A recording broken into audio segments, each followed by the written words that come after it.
ॐ नमः प्रणवार्थाय शुद्धज्ञानैकमूर्तये निर्मलाय प्रशान्ताय दक्षिणामूर्तये नमः। चिद्घनाय महेशाय वटमूलनिवासिने सच्चिदानन्दरूपाय दक्षिणामूर्तये नमः। ईश्वरो गुरुरात्मेति मूर्तिभेदविभागिने व्योमवद्व्याप्तदेहाय दक्षिणामूर्तये नमः। विघ्नेश्वराय वरदाय सुरप्रियाय लंबोदराय सकलाय जगद्धिताय नागाननाय श्रुतियज्ञविभूषिताय गौरीसुताय गणनाथ नमो नमस्ते। विघ्नार्तिनाशनपराय गणेश्वराय सर्वेश्वराय सुखदाय सुरप्रियाय विद्याददाय विकटाय च वामनाय भक्तप्रसन्न वरदाय नमो नमस्ते। ओम नमः श्री गुरुवे शिवाय। ओम नमः श्री परदेवताये। So friends, Vande Mataram. श्रावण का पवित्र महीना चल रहा है और काशी में पूज्यपाद धर्म सम्राट करपात्री जी महाभाग का प्राकट्योत्सव मनाया जा रहा है। ऐसे में परिचर्चा के लिए एक विषय तय हुआ था और वो विषय था अथातो शक्ति जिज्ञासा। तो मुझे ये विषय बहुत अच्छा लगा और मुझे लगा कि इस विषय पर अपने दर्शकों से भी कुछ विचार विमर्श होना उचित रहेगा। तो अथातो शक्ति जिज्ञासा, आप लोगों ने अभी तक सुना होगा अथातो ब्रह्म जिज्ञासा और अथातो धर्म जिज्ञासा। शायद अथातो शक्ति जिज्ञासा की चर्चा आप तक पहुंची भी होगी, नहीं भी पहुंची होगी। किसी भी स्थिति में ये विषय बड़ा अच्छा है और वास्तव में देखा जाए तो सत्य ये है कि चाहे अथातो ब्रह्म जिज्ञासा कहा जाए या अथातो धर्म जिज्ञासा, दोनों के मूल में शक्ति जिज्ञासा ही है। अब पूछेंगे क्यों? कारण यह है कि ब्रह्म जिज्ञासा का मतलब क्या है। ब्रह्म जो है सभी प्रकार से निर्गुण, निराकार, निरंजन, सजातीय विजातीय स्वगत, समस्त भेदों से रहित, निरीह और निर्विकल्प सत्ता है। तो सर्वथा निर्विशेष ऐसी सत्ता के बारे में जानने का क्या वास्तव में कोई प्रयास हो सकता है? कदापि नहीं हो सकता है। तो हम जानने का प्रयास करते हैं तो आखिर किसको जानने का प्रयास करते हैं? सत्य ये है कि हम ब्रह्म को नहीं बल्कि ब्रह्म की शक्तियों को जानने का प्रयास करते हैं, क्योंकि ब्रह्म जो है ना वो हमारे जीने जानने की सीमा को अतिक्रांत करता है। वो हमारे जानने की वस्तु नहीं है, वो ज्ञेय नहीं है। जो भी ज्ञेय होगा, दृश्य विवेक में आता है ना, ज्ञाता और ज्ञेय। तो जो ज्ञेय होगा वो ज्ञाता कैसे होगा? ये पैराडॉक्स हो जाता है। तो ब्रह्म चूंकि ज्ञेय वस्तु है नहीं तो ब्रह्म के बारे में जिज्ञासा का अर्थ क्या हुआ? ब्रह्म के बारे में जिज्ञासा का सीधा सा अर्थ ये हुआ कि हम ब्रह्म की शक्तियों के बारे में जिज्ञासा करते हैं। और एक बार जब हम ब्रह्म की शक्तियों के बारे में जान लेते हैं तो उन शक्तियों के अधिष्ठान के रूप में ब्रह्म को भी जानते हैं। क्योंकि शक्ति जो भी है वो किसी पीठ में निवास करती है, कोई उसका मैट्रिक्स होता है, कोई लोकस होता है, और उस लोकस के रूप में ब्रह्म का हम अनुमान करते हैं। और इसके बाद फिर जो है वो ब्रह्म अपरोक्षानुभूति का विषय बन जाता है। और अपरोक्षानुभूति का तात्पर्य यह है कि ब्रह्म को जानने के प्रयास में हम स्वयं ब्रह्मवत हो जाते हैं। ब्रह्मवित् ब्रह्मैव भवति। तो स्वात्म स्वरूप से हम ब्रह्म को जानते हैं। और वहां पर भी जो है जानने वाला और जाना गया ये द्वैत नहीं रहता है। ज्ञातृज्ञान ज्ञेयानाम अभेद भावनम श्री चक्र पूजनम। ज्ञाता और ज्ञेय ये दोनों छोर मिलके ज्ञान स्वरूप हो जाते हैं। और सत्यम ज्ञानम अनंतम ब्रह्म, और वही हमारा जो है ब्रह्मात्मैक्य हो जाता है। हा? तो ब्रह्म को जानना संभव नहीं। वास्तव में जो कुछ भी हम जानते हैं वो शक्ति को जानते हैं। ब्रह्म का तो विवरण भी आया, नेति नेति नेति नानाह कश्चन न इति न इति। Every determination is negation. जहां इनडिटर्मिनेट को डिटर्मिनेट करने की हम कोशिश करेंगे वहीं पैराडॉक्स में फंस जाएंगे। तो एक संकेत करने के लिए दार्शनिक दृष्टि से वह भी जो है परिपूर्ण नहीं है, फिर भी संकेत करने की दृष्टि से ये कहा गया कि सत्यम ज्ञानम अनंतम ब्रह्म प्रज्ञानम ब्रह्म या सच्चित आनंद, ये ब्रह्म का स्वरूप लक्षण बताया गया। लेकिन वास्तविकता तो ये है कि उसका एकमात्र विवरण नेति नेति ही है। तो अब बात आती है अथातो धर्म जिज्ञासा की। तो धर्म जिज्ञासा भी क्या? धर्म भी उसी की शक्ति को, उस पर ब्रह्म की ब्रह्मात्म शक्ति को, जिसको संकल्प स्वातंत्र कह सकते हैं। शैव दर्शन में आएंगे तो इच्छा शक्ति कह सकते हैं।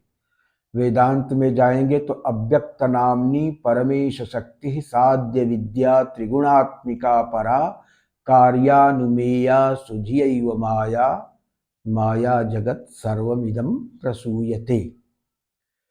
तो ये माया शक्ति के ही बारे में हम जान सकते हैं, उसके अधिष्ठान के बारे में नहीं जान सकते हैं।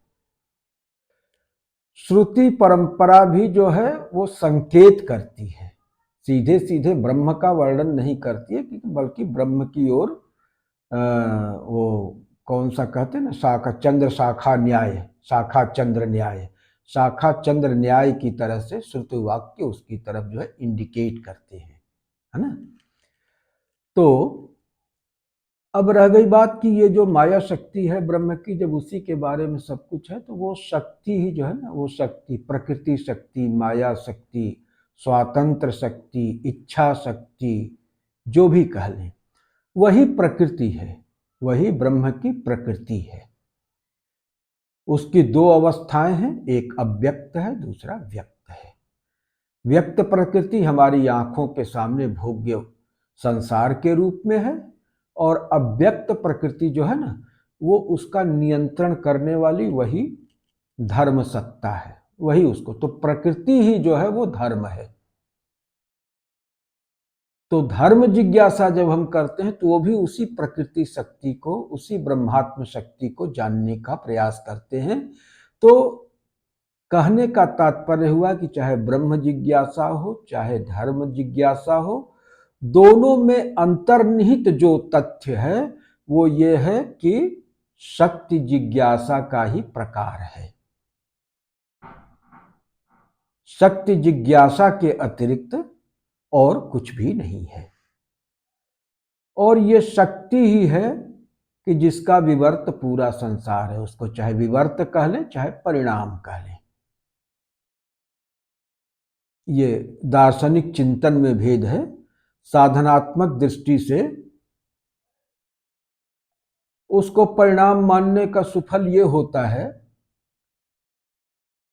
कि हम उसका उपभोग करते हैं, अच्छी तरह से उसका आनंद करते हैं, क्योंकि ये आनंद है। ये सृष्टि जो है ना, ये परमेश्वर का आनंद है जो अतिरेक के कारण उच्छलित हो उठता है, बाहर छलक पड़ता है, और वो आनंद ही जो है वो विश्व बन जाता है। आनंदोच्छलिता शक्ति सृजत्यात्मानमात्मना। आनंद के अतिरेक से शक्ति में उच्छलन होने लगता है। उच्छलन जो है वो शक्ति का स्वभाव है, और जब अतिरेक होता है तो उछल के बाहर आ पड़ती है और वही सृष्टि हो जाती है। तो आनंदोच्छलिता शक्ति सृजत्यात्मान मात्मना। तो खैर इस पे हम लोग आगे चर्चा करेंगे।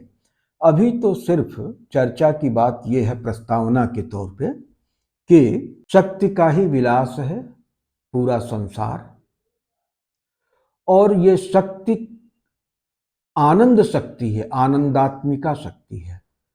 सत में सृजन की क्षमता नहीं है, वो आधार प्रदान कर सकता है। चित्त में भी वो क्षमता नहीं है, लेकिन चित्त जब आनंदातिरेक से नर्तन करने लगता है तो उस आनंद में वो शक्ति है कि वो लहरें उत्पन्न करता है, चेतना में तरंगे उत्पन्न करता है। और ये जो चेतना सागर के तल पर तरंगों का बनना बिगड़ना अठखेलिया करना है, वही संसार है। आनंदोच्छलिता शक्ति सृजत्यात्मान मात्मना।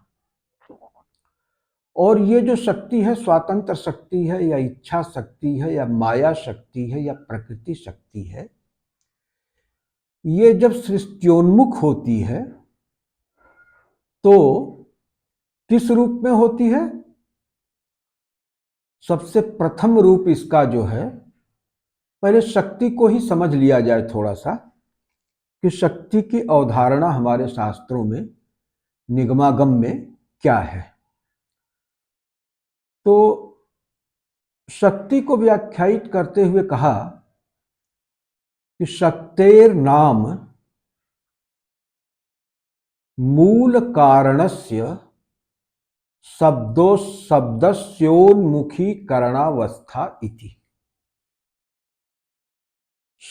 माने मूल जो कारण है, सृष्टि का जो मूल कारण है ना, और वही जिसको ह्रींकारी शक्ति हम लोग कहते हैं, वो पूर्णा प्रकृति है। अभिन्न निमित्तोपादानात्मिका पूर्णा शक्ति, ह्रींकारी शक्ति जिसको कहा, वेदांत की भाषा में जिसको माया कहेंगे। तो वो शक्ति जो है शब्द, जब वो प्रकृति जो कि इनर्ट अवस्था में रहती है, तो इनर्ट का मतलब एनर्जी नहीं, एनर्जी का मतलब मूवमेंट है ना।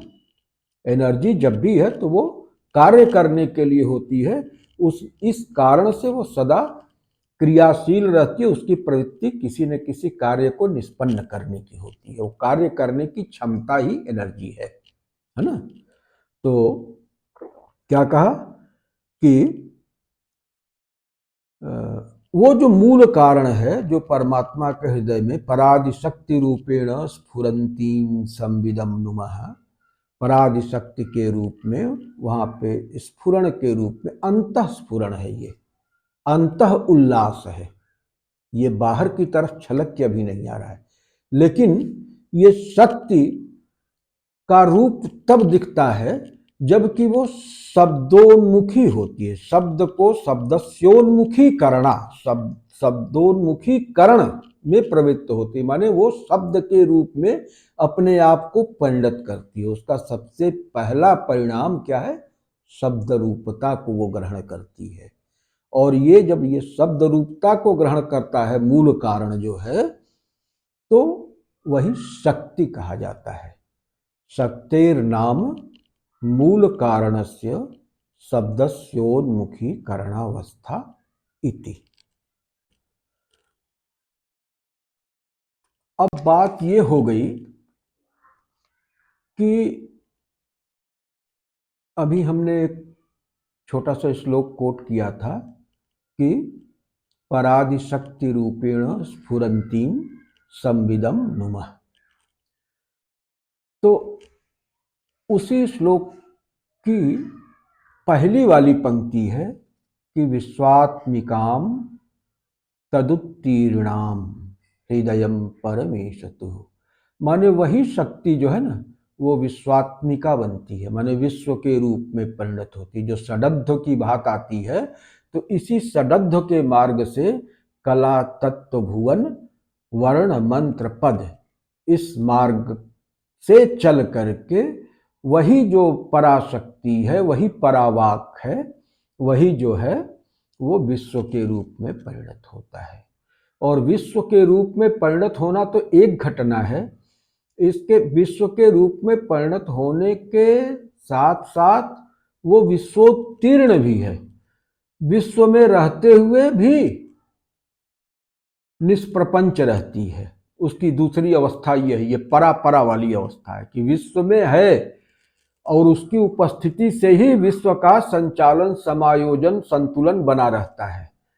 लेकिन विश्व में रहते हुए भी वो निष्प्रपंच है, प्रपंचात्मिका नहीं है। ये परा शक्ति है और विश्व से परे भी है, माने विश्वात्मिका भी है, विश्वोत्तीर्ण भी है और विश्व के परे भी है, विश्वातीत भी है। विश्वातीत अवस्था में वो अपने परम धाम में विश्राम कर रही होती है, शिवांत में विश्राम कर रही होती है। तो ये तीन स्थितियां हैं शक्ति की। अब शक्ति को हार्द कला भी कहा गया है। हार्द कला शैव में या तंत्रों की भाषा में, आगम की भाषा में हार्द कला कहा गया। हार्द का अर्थ क्या हुआ? हार्द का अर्थ है ह का आधा। ह किसका द्योतक है? ह शिव का द्योतक है, माने शिव का अर्धांश। तो हमारे यहां अर्धनारीश्वर की परिकल्पना है ना कि एक ही विग्रह में आधा भाग नर है और आधा भाग नारी है।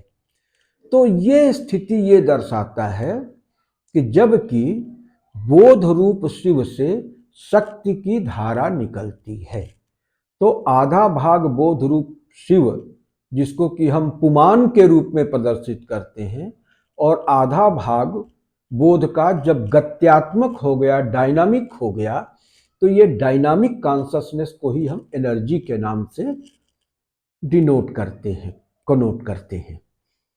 तो अर्धनारीश्वर से ही ये हार्द कला आती है। ह का आधा हिस्सा, माने शिव का आधा हिस्सा ही शक्ति में परिणत होता है। अर्धनारीश्वर की यही अवधारणा है। अच्छा, एक चीज और बड़ी मजेदार है। आधुनिक विज्ञान की दृष्टि से ये हार्द एक और रूप बनता है। जब ये सृष्टि के रूप में परिणत होती है तो क्या परिणत होता है? भगवती ही तो परिणत होती है। तो देखिए, एनर्जी जो है डायनामिक स्टेट है और एक स्टेट में वो वही कॉन्शसनेस है, शिव है। एक पृष्ठ उसका शिव है और जो डायनामिज्म वाला, डायनामिक कॉन्शसनेस है, वो वाला पृष्ठ जो है वो शक्ति है। इसी तरह से जब विश्व में आते हैं तो कागुलेटेड एनर्जी ही मैटर हो जाता है। एनर्जी जब कागुलेट कर गई तो मैटर हो गया। तो वहां पर भी जो है वो एक स्थिति अर्धनारीश्वर की बनती है, जहां आधा भाग शक्ति का होगा, उपादान कारण हो जाएगा, और आधा भाग निमित्त कारण हो जाएगा। वहां भी अर्धनारीश्वर की स्थिति होगी, वहां भी हार्द कला होगी। तो ये जो हार्द कला है ना, इसको ई अक्षर से जो है वो डिनोट करते हैं। ई, बड़ी ई पर बड़ी ई की मात्रा। ईकार। तो ये जो ईकार है ना, यही पिंड में कुंडलिनी शक्ति के रूप में रहता है। सार्ध त्रिवलयाकारा विद्युल्लेखी व भास्वरा। और आचार्य शंकर ने जो है, पूज्यपाद आचार्य शंकर ने सौंदर्य लहरी में कहा कि स्वमात्मानं कृत्वा स्वपिति कुल कुंडे कुहरिणी। ये कुल कुंड में माने मूलाधार चक्र में कुंडलिनी के रूप में आकर के सुप्त हो जाती है। ये काबुलेट हो गई एनर्जी यहाँ पे, और यहीं से इसके ऊपर परत दर परत आवरण चढ़ता गया। श्री चक्र का प्रथम आवरण, द्वितीय आवरण, तृतीय आवरण, चतुर्थ आवरण, और चढ़ते चढ़ते पूरा श्री यंत्र तैयार हो गया। तो स्वमात्मानं कृत्वा स्वपिति कुल कुंडे कुहरिणी। तो ये जो ईकार की बात चल रही है, तो ईकार जो है ये बड़ा रहस्यमय है। और ईकार के बारे में एक बड़ा सुंदर वर्णन आता है शैव ग्रंथों में कि ताम ईकाराक्षरधाराम, ताम ईकाराक्षरधाराम सारात साराम परापराम प्रणमामि महादेवीं परमानंद रूपिणी। ईकाराक्षर धारा, ये जो धारा चल रही है ईकार की, मान शक्ति की जो धारा शिव से प्रवहमान हो रही है, वो धारा ही जो है सारात सारा, वो सार का भी सार है, माने शिव तत्व का भी हृदय है ये। शिव तत्व का भी हृदय जो है यही शक्ति है। शक्ति का उत्स है, जहां से शक्ति की धारा निस्सरित हो रही है। सारात साराम परात पराम, ये पर से भी पर है। प्रणमामि महादेवीं परमानंद रूपिणी, ये आनंद स्वरूपिणी है। आनंद नहीं हो तो सृष्टि नहीं होगी। तो सृष्टि का पूरा जो विलास है वो आनंद का ही विस्तार है, भगवती के ऐश्वर्य का विस्तार है ना। वो कोई और होंगे जो कहते हैं सब्बम दुखम सब्बम शून्यम, उनको सृष्टि में दुख ही मिला होगा बेचारे को, सब जगह शून्य ही उसको प्रतीत हुआ होगा, तो इसलिए उसने कहा कि सब्बम दुखम सब्बम शून्यम। हमारे यहाँ तो जो सृष्टि है ना वो परमात्मा के आनंद का विस्तार है। और ये हमारे लिए, इस आनंद का विस्तार हमारे लिए किया गया है, क्योंकि इसके भोक्ता के रूप में हम अस्तित्व में आए हैं। आनंद में दो भाव होते हैं ना, भोक्ता और भोग्य। भोक्ता जब भोग्य का उपभोग करेगा तो वो उसको आनंद की प्राप्ति होगी। ये सांसारिक आनंद यही है, भोक्ता और भोग्य इनके बीच में। और भोक्ता भोग्य से रहित जो आनंद है वो परमानंद है। वहां पे भोक्ता भोग्य और भोग, ये त्रिपुटी जो है ना एकाकार हो जाती है, तो वो आनंद हो जाता है। तो वो सदानंद है, वो पूर्णानंद है। और ये हमारा सीमित आनंद है, इस संसार में सीमित आनंद है? अगर इसको सही ढंग से हमें इसके भोग की कला होगी तो हमें जो है ये यतो अभ्युदय निश्रेयस सिद्धि, ये श्रेय और प्रेय हमारी भगवती जो है ना, जिनकी हम लोग उपासना करते हैं भगवती त्रिपुर सुंदरी की, तो भोगश्च योगश्च करस्थ एव, वो भोग भी देती हैं और मोक्ष भी देती हैं, और उतनी ही निपुणता के साथ दोनों प्रदान करती हैं। तो ये बात है कि हमारे यहाँ जो है ना वो संस्कार अंधकारमय नहीं है, दुखमय नहीं है, ये प्रकाशमय है, क्योंकि ये भगवती का श्री विग्रह है। उन्हीं के शरीर की कांति है, किरणें हैं, रश्मियां हैं, जो कि किरंती मंगेभ्य किरण निरुकुंभामृत रसम है। तो ये जो पंच तत्व हैं, ये भगवती के शरीर से निकलने वाली किरणें ही जो है वो पंच त्वयि परिणतायाम नहीं परम त्वमेव स्वात्मानम परिणमयितुम विश्व बपुषा चिदानंदाकारा शिव युवती भावेन विभृसे चतुर्भिर्श्री कंठै शिव युवति भी पंचभिरपि प्रभिन्नाभिर्शंभो नवभिरपि मूल प्रकृति भी। तो ये भगवती का ही ये षडध्व के मार्ग से चलकर विश्व में परिणमन है और भगवती स्वयं पूर्णानंद स्वरूपा है। इसलिए जो है ये संसार उतना ही सत्य है। और ये फिलॉसफी ऑफ ट्रांसेंडेंस एंड इमानेंस, तो प्योर ट्रांसेंडेंस की फिलॉसफी शायद उन लोगों को भी इस दुनिया में कुछ मिला नहीं, तो इसलिए वो ट्रांसेंडेंटल वर्ल्ड में जाके खोजने लगे कि ये तो इस दुनिया में कुछ नहीं रखा है और बस इसको जल्दी से पार करके आगे जाना है, वहाँ पे सब कुछ है, शहद की नदियाँ हैं और मधु है और क्या नाम से हूरे हैं, गिलमा है, सब कुछ है। लेकिन हमारे यहाँ तो यह है कि यहाँ भी है वहाँ भी है, ट्रांसेंडेंस भी है, इमानेंस भी है। तो वीडियो लंबा हो रहा है, ये एक वीडियो में चर्चा इसकी पूरी नहीं की जा सकती है, तो अभी फ़िलहाल हम लोग यहाँ पे रुकते हैं और अगली वीडियो में फिर इस चर्चा को आगे बढ़ाएंगे। ओम पूर्णमदः पूर्णमिदं पूर्णात् पूर्णमुदच्यते पूर्णस्य पूर्णमादाय पूर्णमेवावशिष्यते। ओम शांति शांति शांति। हरि ओम।